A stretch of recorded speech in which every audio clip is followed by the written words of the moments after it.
Here's a question that should stop you cold. In the entire sweep of recorded military history across every continent, every era, every empire that rose and fell, how many armies composed entirely of women actually fought? Not ceremonially, not symbolically, actually marched into battle, took casualties, killed enemies, and held a battle line under fire. One. Just one. And almost nobody talks about them. That fact alone should make you suspicious. Because we live in a world that loves a warrior story. We've mythologized the Spartans, the samurai, the Zulu impis, the Viking berserkers. We've built museums, blockbusters, and entire academic departments around the military cultures of history.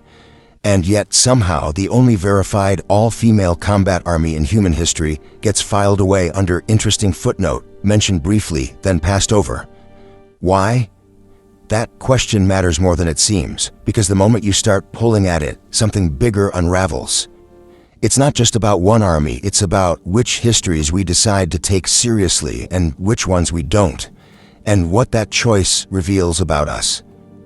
The women we are talking about call themselves Agogi. Their enemies, the ones who survived long enough to write about them, call them something else entirely.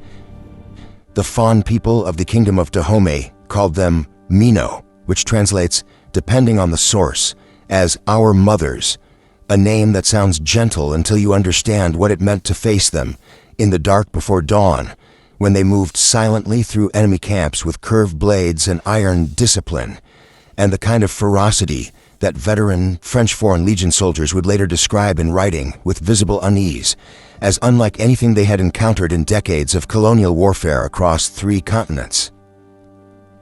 French soldiers, men who had fought in Algeria, in Indochina and Madagascar, men who had been trained specifically to pacify resistant African kingdoms. And when they came up against the Agogi in the 1890s, their dispatches back to Paris did not use the language of easy conquest. They used the language of shock. We will get to those dispatches, we will get to the battles, the names, the body counts, and the moment when the most powerful military force in 19th century Africa met the most technologically advanced army in the world. And what happened in that collision tells you something profound about courage, strategy, and the price of being erased from history. But first, we need to go back to a small kingdom on the West African coast, in a century when the slave trade was rewriting the entire political logic of the continent. Back to the moment when a king made a decision that had never been made before, and in doing so, created something the world had no category for. The Kingdom of Dahomey, late 1600s, and a story that is far stranger and far more unsettling than anything you've been told. Let's be honest about something before we go further. Most of what you think you know about African history came to you pre-filtered. It passed through the hands of European explorers, colonial administrators, Christian missionaries, and later Hollywood screenwriters. By the time it reached you, certain things had been amplified, certain things had been quietly removed, and the overall shape of the story had been adjusted to fit a framework that was never really designed to hold it. This is not a conspiracy. It doesn't need to be. Erasure at this scale doesn't require a villain sitting in a room deciding what to suppress. It happens through 1,000 smaller choices: which accounts get published, which languages get translated, which kingdoms get considered complex enough to merit serious historical study.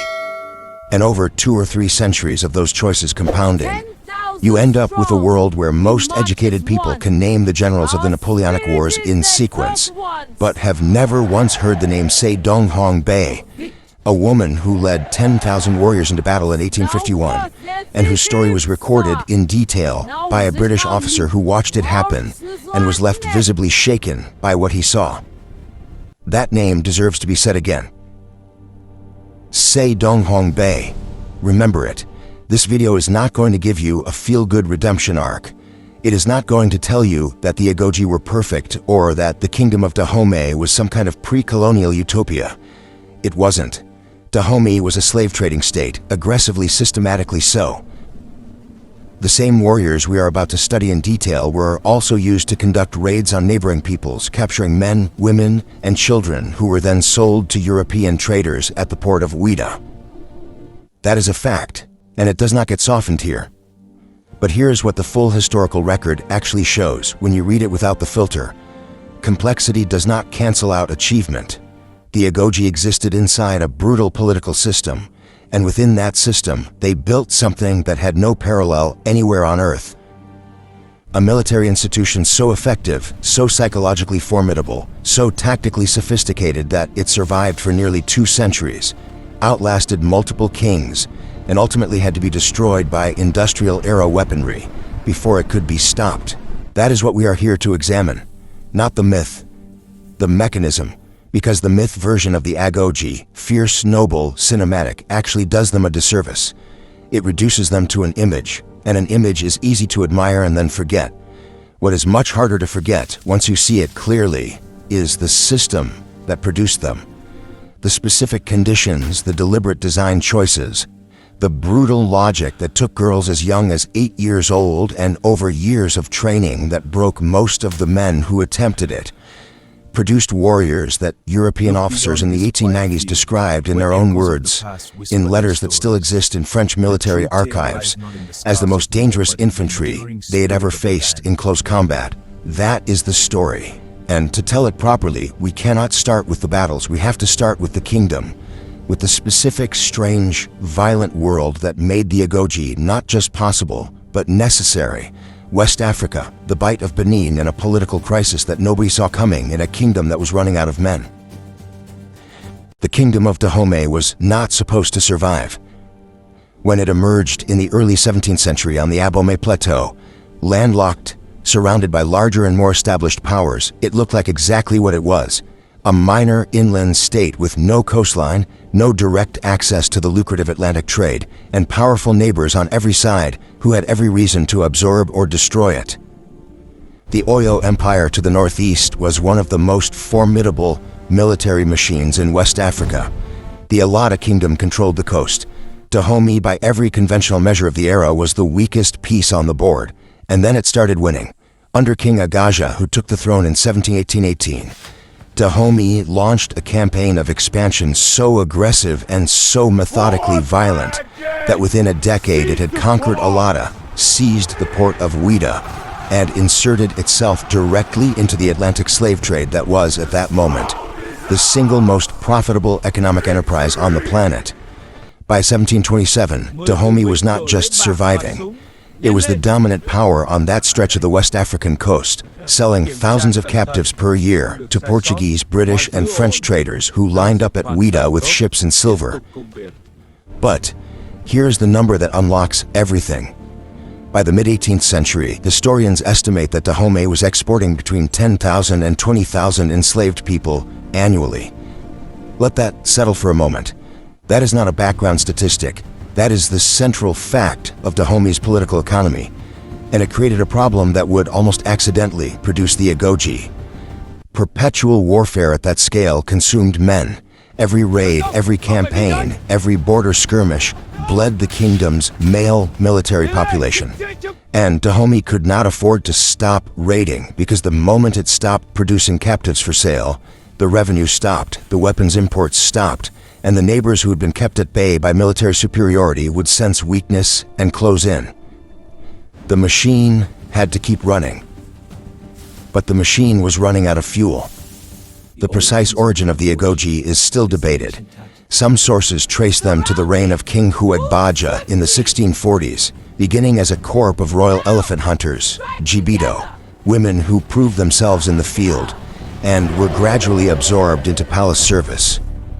Others place the formal militarization later, under King Agaja in the early 1700s, who is said to have deployed women in battle partly as a deliberate psychological weapon, knowing that enemy warriors, steeped in their own cultural codes, would hesitate before engaging women in combat. That hesitation, in the chaos of a pre-dawn raid, could be the difference between victory and rout. What is not debated is what happened once the institution was formalized. The Agogi became the king's most trusted military force, not by default, not by necessity alone, but because they were, by every measurable standard, better. They lived within the royal palace compound. They took vows of celibacy. They trained continuously while male soldiers drilled seasonally. They were the only soldiers permitted to bear arms within the palace walls, and their loyalty was to the king alone, not to a clan, not to a husband, not to any external social obligation that might compromise their commitment. At their peak, under King Gezo in the mid-19th century, the Agogi numbered somewhere between 6,000 and 8,000 warriors, representing by some estimates a third of Dahomey's entire military strength, an army within the army, accountable to no one but the throne. And the training they endured to earn that position was something that the men watching from outside the palace walls could barely comprehend. That is where the real story begins, yet uncomfortable, because what the Agogi went through to become what they were was not inspiration. It was transformation, the kind that leaves no part of you unchanged. Here's what most people believe about the Agogi. They believe the Agogi were remarkable because they were women who fought, that the story is fundamentally about gender, about defying expectation, about proving something to a world that underestimated them. It is a clean narrative.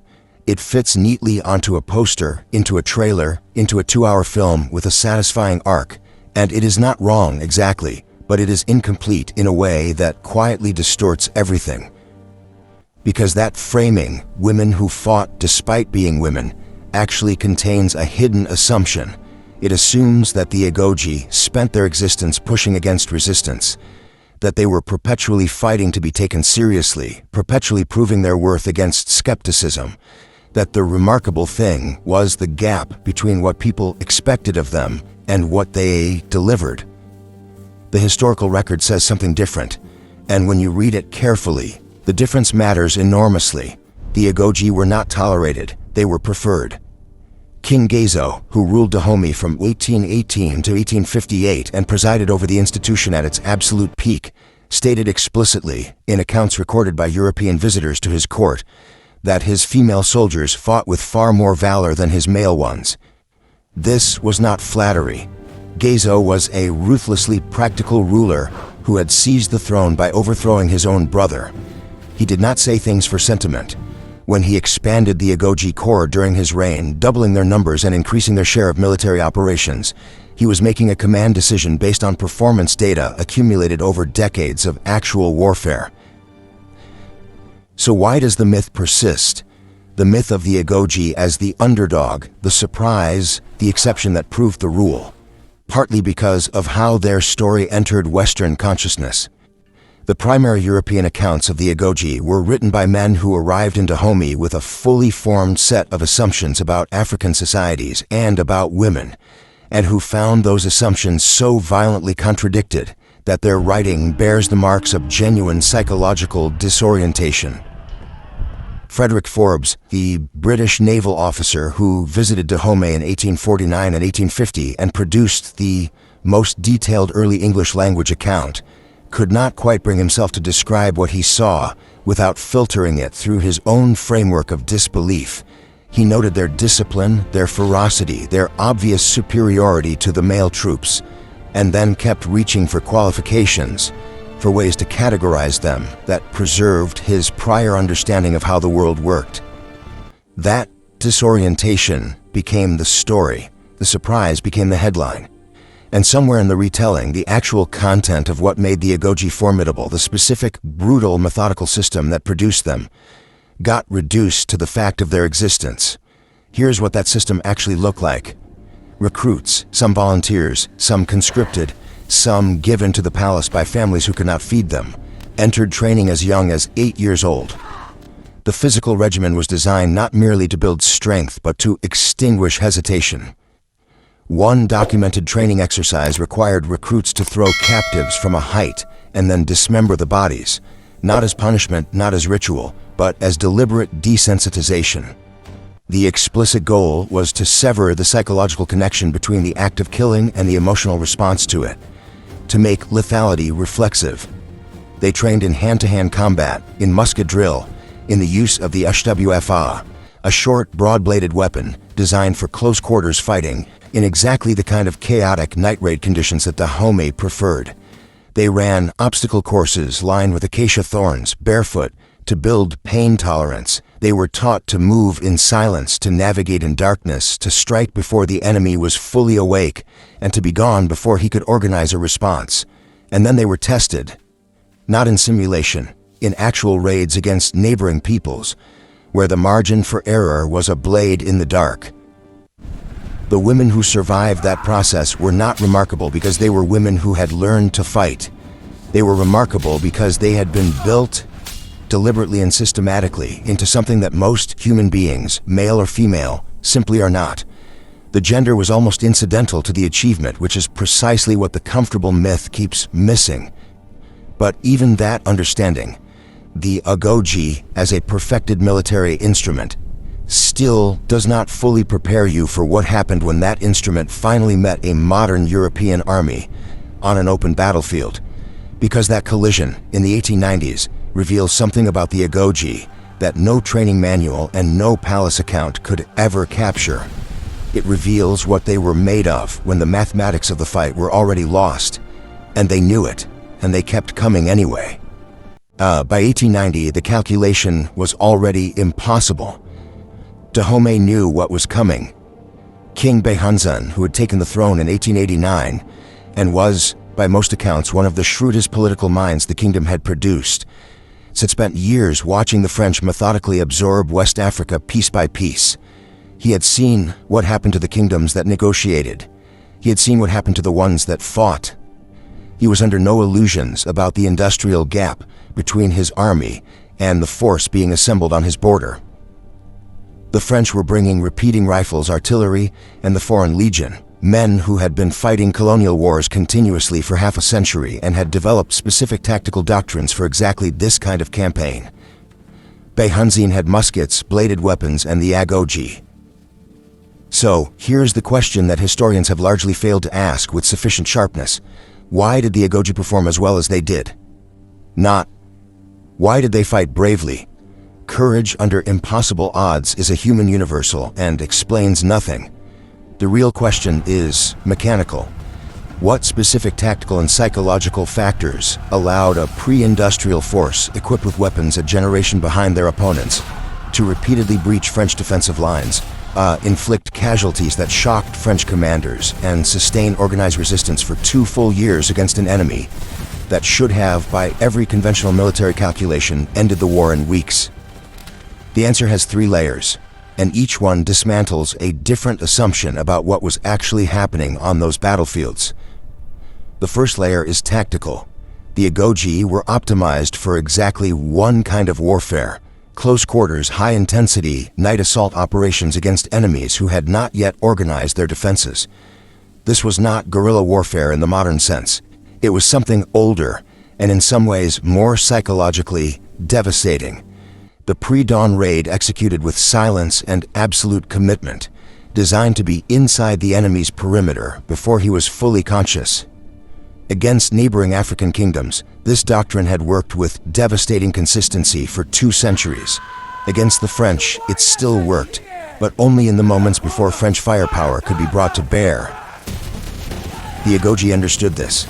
Their tactical adaptation in the 1890 to 1892 campaigns was to compress the assault phase to its absolute minimum, close the distance, get inside the effective range of French rifles, and force the fight into the kind of brutal physical contact where their training gave them an advantage that technology could not immediately neutralize. French accounts from the 1890 campaign, written by officers who had no reason to flatter their opponents, describe Agogi units closing on French positions at a run under direct fire, taking casualties that should have broken any formation, and continuing to advance. Colonel Alfred Dodds, the French commander, a veteran of campaigns in Senegal and Indochina, wrote in his dispatches that the Agogi attacked with a ferocity and physical intensity that his soldiers, despite their overwhelming firepower advantage, found deeply unsettling. This is a man who had spent his career in colonial warfare. Unsettled was not a word he used carelessly. The second layer is psychological, and this is where the mechanism gets genuinely strange. The Agogi had been trained over generations to operate in a mental state that modern military psychology would recognize but struggle to replicate artificially. the desensitization protocols, the years of progressive exposure to violence, the complete severance of personal identity from any social role outside the military. All of it had produced warriors who experienced the battlefield differently than their opponents did. Fear, in the conventional sense, had been systematically removed as a variable, not suppressed, removed. The French soldiers they were fighting were brave men, professionally trained, well-equipped, but they were also human beings who wanted to survive. The Agogi, by the evidence of every account from both sides, had made a different calculation, or rather had been trained to the calculation no longer presented itself as a choice. The third layer is the one that is hardest to quantify but may be the most important. By 1890, the Agogi were fighting for something that the French were not. Bayhanzine's kingdom was the last major independent power on that stretch of the West African coast. Every warrior in his army understood, with complete clarity, that there was no negotiated outcome that preserved what they were fighting to preserve. The French were not coming to adjust the terms of trade. They were coming to end Dahomey as a political entity, to dissolve the throne, install a compliant figurehead, and absorb the territory into French West Africa, which is exactly what they did in 1894. That knowledge, that the alternative to victory was erasure, produced a quality of resistance that pure military professionalism cannot manufacture. It is the difference between soldiers fighting because it is their duty and warriors fighting because the thing they are is being unmade in real time. And yet, even with all three of those factors operating simultaneously, tactical adaptation, psychological conditioning, existential stakes, the Agogi could not hold. The arithmetic was too brutal. Repeating rifles against muskets, artillery against none. A supply chain that stretched to Paris against a kingdom whose economic infrastructure was already being strangled by the French naval blockade of Ouida. They lost. But the way they lost tells you more about what they were than any of their victories do. Because there is one final detail in the French military records that almost never makes it into the popular accounts. And when you find it sitting quietly in the archives, it reframes everything that came before. After the campaign of 1892, when Dahomey had effectively fallen and French forces were consolidating control, several Agogi warriors were taken prisoner. French medical officers tasked with processing the prisoners documented their physical condition. Women who had fought through 2 years of continuous campaigning, who had been wounded and had continued fighting, who had survived conditions that had killed a significant portion of the French force disease in combat. These women in captivity refused medical treatment from French doctors, not out of ignorance, out of refusal. The distinction matters. It was the last act of resistance available to them, and they took it. That detail is not in the film, it is not in most of the books, but it is in the archive, and it tells you something about the Agogi that all the battle statistics in the world cannot. The mechanism that made them was extraordinary, but the thing the mechanism produced was something beyond mechanism entirely. Let's pull back for a moment, all the way back, because when you look at the full arc of the Agogi, from their earliest appearance in the palace compound at Dahomey to that final act of refusal in a French military camp, what you are actually looking at is not a military story. Or not only a military story, you are looking at the intersection of three forces, operating simultaneously, each one feeding the others, producing an outcome that none of them could have generated alone. In the old frameworks of strategic analysis, they called these forces heaven, earth, and man. Thean, Dia, Nyan. The conditions of the moment, the conditions of the terrain, and the human will that moves through both. Here is how those three forces assembled over 2 centuries into the thing we have been examining. Heaven, the conditions of the moment, was the Atlantic slave trade. This is the force that shaped everything and that the Agogi's story cannot be honestly told without. The trade created the economic logic that made Dahomey's perpetual warfare necessary. It created the manpower drain that made female soldiers not just acceptable but essential. It created the geopolitical pressure from European powers who wanted compliant trading partners, from neighboring kingdoms who wanted Dahomey's territory, from the internal contradictions of a state whose prosperity depended on a system that was consuming its own population base. that forced Dahomey's leadership to innovate continuously or die. The Agogi were not an idea that emerged from philosophical reflection about gender and capability. They were a solution to a specific, urgent, existential problem created by the most brutal economic system in modern history. Heaven, in this case, was anything but benevolent, but it was the condition that made the Agogi necessary. Earth, the conditions of the terrain, was the Dahomey Plateau itself, and the particular geography of West African warfare in the 17th through 19th centuries. Dahomey's preferred mode of warfare, the pre-dawn raid, the rapid strike, the withdrawal before the enemy could organize, was shaped by terrain that rewarded speed and local knowledge over mass and firepower. The Agogi were optimized for this landscape in ways that went beyond physical training. They knew the ground. They knew the seasonal rhythms of the harmattan winds that reduced visibility.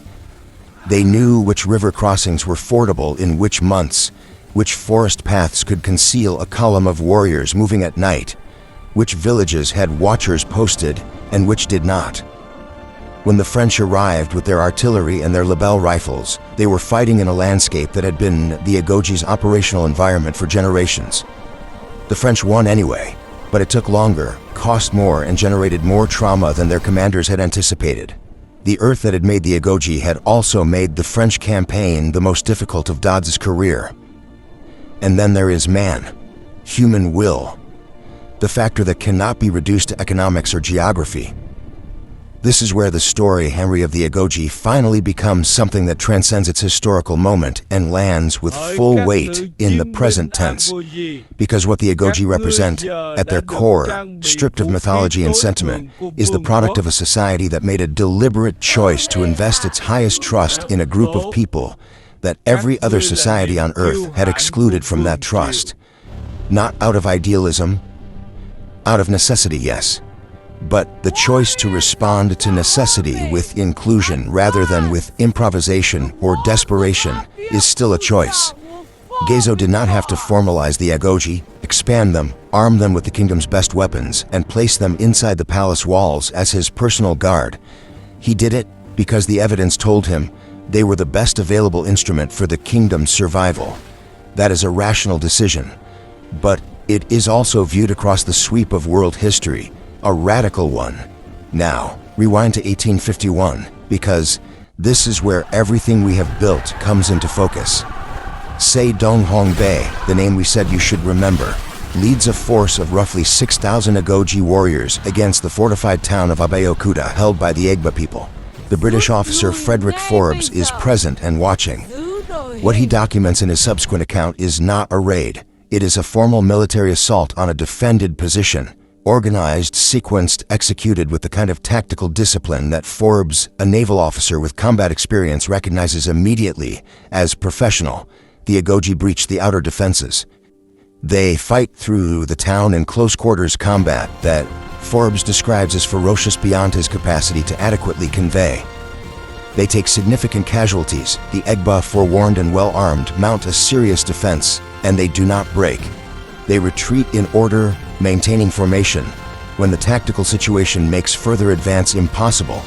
Forbes writes it all down, in detail, in English. The document exists, it has always existed, and for a century and a half it sat in archives while the Agogi remained a footnote. Then, in 2022, The Woman King arrives in cinemas. Viola Davis, a $50 million production, global release, and suddenly the Agogi are everywhere, on magazine covers, in think pieces, in university syllabi. Which is good, which is genuinely, unambiguously good. But here is the thing that the film's success also reveals, if you're willing to look at it directly. It took a Hollywood production to make the world pay attention to a historical reality that had been documented in primary sources for 170 years. That gap between the existence of the evidence and the arrival of the attention is not a gap in the historical record. It is a gap in who we have decided deserves a story. And that is the sharpest thing the Agogi leave us with. Not the battles, not the tactics, not even the extraordinary fact of their existence. The sharpest thing is the question their erasure asks us directly about every other story we think we already know. Because if this was sitting in the archive for 170 years, what else is? The women of Dahomey did not need us to discover them. They were never lost. We were just not looking. Next time, the man who was so wealthy he accidentally crashed the economy of an entire continent just by going on a pilgrimage. Mansa Musa, the richest human being in recorded history, and the story that even his gold cannot fully tell.